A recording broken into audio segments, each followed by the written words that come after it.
Hello, thank you for signing up for the Push-Pull Challenge. I want to make this video as an introduction to not just the what of the challenge, but also the why. I'm filming this at home. I am getting ready to go out and lift myself, and the moment struck me to put this video together. Now, if you don't know me, you may not know, but I really love lifting weights, but I also love teaching other people how to lift weights.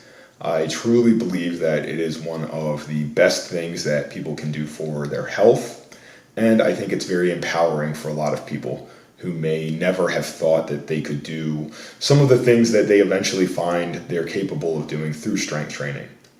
So that really is the why. The why of this program is to teach everyone how to build a very basic strength training program and demystify it. People often think that it needs to be more complicated than it truly does, and you will find through this program that it is actually quite simple. So, it may sound a bit cheesy. There is a challenge component to this, but if you come away from this learning more about building a strength training program than you knew before, then you really all truly can win in the broadest and most important sense of the word. So that's the why. Let's talk about the what.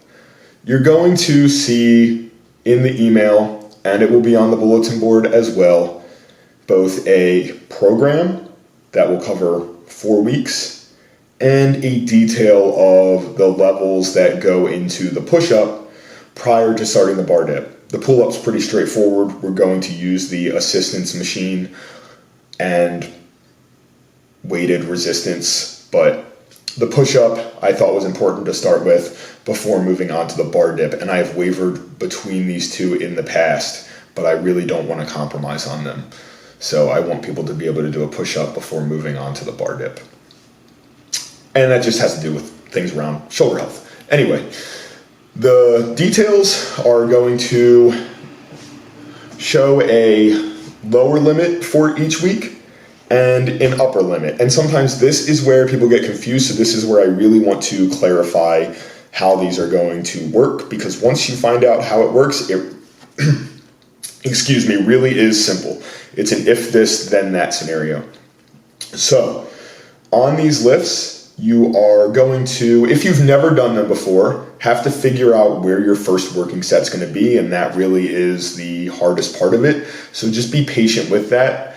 Either way, you should be warming up, so you should start with something that you know is going to be very easy.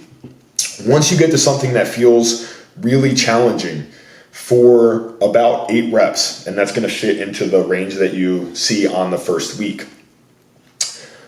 If you get anywhere in that range that is set, and I can't remember what I wrote off the top of my head, but let's say it's 6 to 8 for the first week. If you get 6, 7, or 8 reps, you will keep that weight the same for the next set. On that next set, if you get 6, 7, or 8 reps, you will keep the weight the same for the third set. If on that third set you get 6, 7, or 8 reps, you will keep the weight the same for your first set the following session. And you may do 2 days a week, or you may only do 1 day a week. But your first set of each session will be determined by the final set of the week prior or the session prior. With the exception of the first one, there will be no session prior. You have to figure that one out.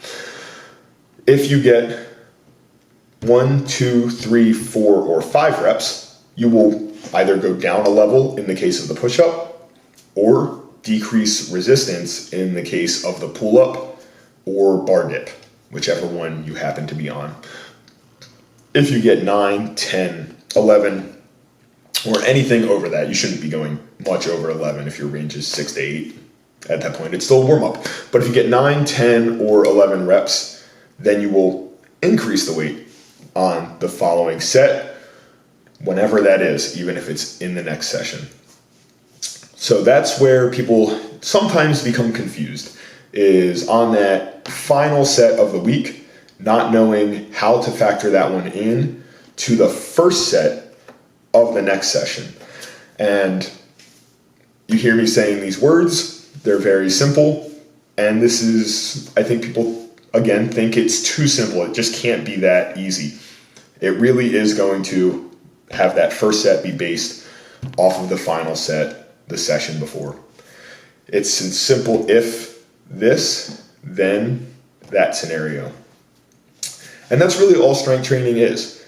It's working on increasing the number of reps or the amount of volume that you can do at a given load or intensity or weight, whichever word you prefer, and then increasing that load, weight, or intensity and repeating the process of building the reps again.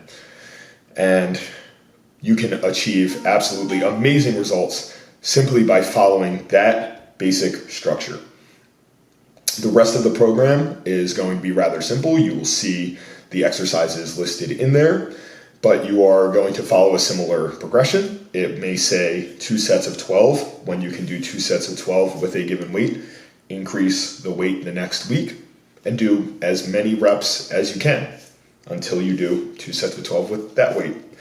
Then you will bump it up. So don't make it any more complicated than it has to be in your head. It's a simple matter of working through the progressions. And if you do have any questions about any of the exercises, we are more than glad to help you with that. And I think that you will find that it really is much easier conceptually than you thought it was to design a strength training program. And the real effort is simply in the doing. So thank you again for participating. I really am grateful for people who want to take part in these programs. Let's go over, before I sign off, what you're going to do on that first and final week. You'll see a binder at the front desk, and you will be sent a number. I have to thank Connor for this idea because the number system has worked really well for the XFIT Challenge. You will write your number in the appropriate area, and on that first week, you will record the highest level of resistance you are able to achieve for anywhere from 1 to 3 reps. You're trying to find your maximum strength. You will record the highest number you are able to achieve for anywhere from 1 to 3 reps, and then you will leave it until the final week when you will again record the highest level you are able to achieve for both the push-up and the bar dip or pull-up. You'll look at those numbers, and then we'll just see what your progression was. And again, it's not so important that you are the strongest person in this challenge or even that you make the most progress. What truly is important is that you learn how to go about your strength training in the future. You may never use any of these exercises again, but you may also, or you will also, learn how to put this system toward exercises that you are interested in increasing. So I hope you watch the whole thing.